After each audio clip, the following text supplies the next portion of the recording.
That loud humming noise was caused by motor vibration in the blade. Blade has a loose rivet somewhere. I haven't found it yet.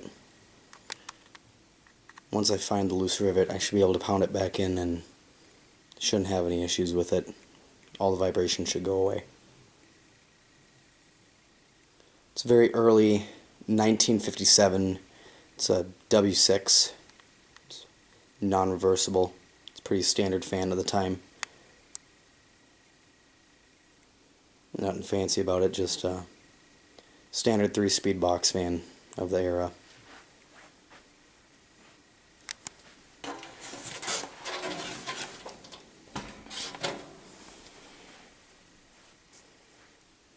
There's the back.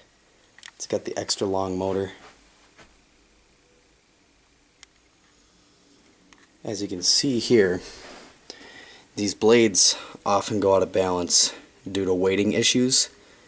I use these clips. It's right here. These are shelf clips. Like, you use these they go on the metal rods that go across the walls, and they clip into that, and then you put your wooden board across the top. Anyways, those clips, they act as to have just enough weight, and it seems to counterbalance these blades perfectly. Like, this fan used to walk across the floor along with my other W12. It's a beige W12, and that one used to walk across the floor as well. But those weights seem to act as perfect counterbalance to make it so that these fans balance themselves out a lot better.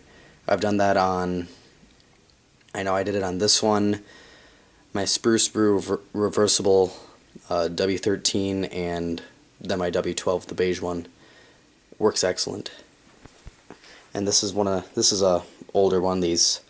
The 1950s one seems to be harder to find for most of these older GEs, but there's still plenty of them around there, and not too difficult to find every now and then. Occasionally they come across.